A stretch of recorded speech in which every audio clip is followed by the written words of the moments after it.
আমার ইউনূস স্যারকে আবার আহ্বান জানাবো যে তার যে প্রচেষ্টা, তার যে ইউরোপীয় ইউনিয়নের সাথে সক্ষমতা, সেজন্য আমাদের প্রত্যেকটা অ্যাম্বাসি যেগুলো আমরা দিল্লি যাওয়া লাগে, সেই অ্যাম্বাসিগুলো বাংলাদেশকে আনার জন্য।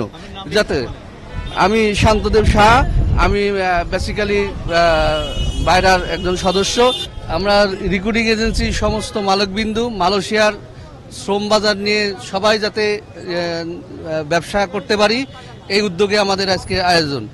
এর সাথে সাথে শুধু মালয়েশিয়ায় নয়, সমস্ত দেশের যাতে আমরা উন্মুক্ত হয় সেই ব্যবস্থা করতেছি। আপনারা জানেন সৌদি আরবের ম্যান পাওয়ার থেকে আরম্ভ করে সৌদি একটা শ্রম বাজার, মালয়েশিয়া এবং কুয়েত, কাতার সব কিছুই আজকে সংকুচিত আমাদের এই ট্রেডটা। এবং আমরা এখানে একটাই মেসেজ দিতে চাই, শ্রম বাজার আজকে আমরা সংকেত এবং দিতে চাই যে মালয়েশিয়া নিয়ে যে জটিলতা শুরু হয়েছে, সিন্ডিকেট এই সিন্ডিকেট যদি আমরা প্রতিহত না করতে পারি, আস্তে আস্তে আমাদের সমস্ত শ্রম বাজারকেই এই সিন্ডিকেটের রেশনালে পড়ে যাব। যার জন্য আমরা সমস্ত মালিকবিন্দু আজকে আমাদের এই প্রচেষ্টা, যাতে আমরা আমাদের অন্তর্বর্তী সরকারকে আমরা বোঝাতে চাই, আমাদের ইউনূস স্যারকে আমরা মেসেজ দিতে চাই, আজকে এই দেশটা এই রেমিটেন্স যোদ্ধাদের জন্য দাঁড়ায় রয়েছে। রেমিটেন্স যোদ্ধাদের যারা সংগঠক, বাইরা এবং রিক্রুটিংয়ের মালিক, এই দেশটাকে আজকে স্থিরশীল রাখছে অর্থনৈতিকভাবে, তাদেরকে মূল্যায়ন করার, এবং এই মূল্যায়ন করতে গেলে আগে এই সিন্ডিকেটকে কালো থাবার থেকে, হাট থেকে রক্ষা করতে হবে।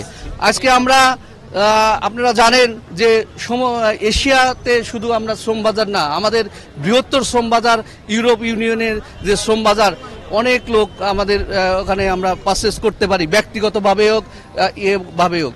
কিন্তু আমরা আজকে দেখেন যে এই 5 তারিখের পরে যে যুদ্ধ আরম্ভ হয়েছে, এই যুদ্ধটাকে আমাদের বাজারটাকে আরও কলুষিত করছে। আমরা আমাদের লাইসেন্স নিয়ে আমরা ঠিক মতন ব্যবসা করতে পারি, আমাদের শ্রমিকদের, আমাদের অফিস চালানোর দূর হয়ে পড়ছে, আস্তে আস্তে সমস্ত বাজার বন্দর পথে। যার জন্য আমরা দেখেন ইউরোপের রোমানিয়া, সার্বিয়া অনেক দেশে আমরা লোক পাঠাতে পারি, কিন্তু এদের সমস্ত অ্যাম্বাসি আছে ইন্ডিয়াতে।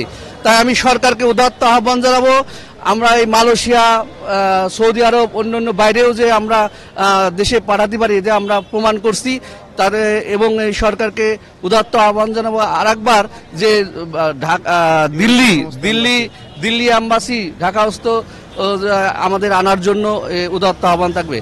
কারণ ইউরোপীয় ইউনিয়নের আমরা ভিসা করতেছি, আমরা কোটি কোটি টাকা মার খাচ্ছি শুধু এই ভিসা জটিলতা, অ্যাম্বাসির জটিলতার কারণে। আমি আমার ইউনূস স্যারকে আবার আহ্বান জানাবো যে তার যে প্রচেষ্টা, তার যে ইউরোপীয় ইউনিয়নের সাথে সক্ষমতা, সেজন্য আমাদের প্রত্যেকটা অ্যাম্বাসি যেগুলো আমরা দিল্লি যাওয়া লাগে, সেই অ্যাম্বাসিগুলো বাংলাদেশকে আনার জন্য। যাতে আমি শান্তদেব শাহ, আমি বেসিক্যালি বাইরার একজন সদস্য।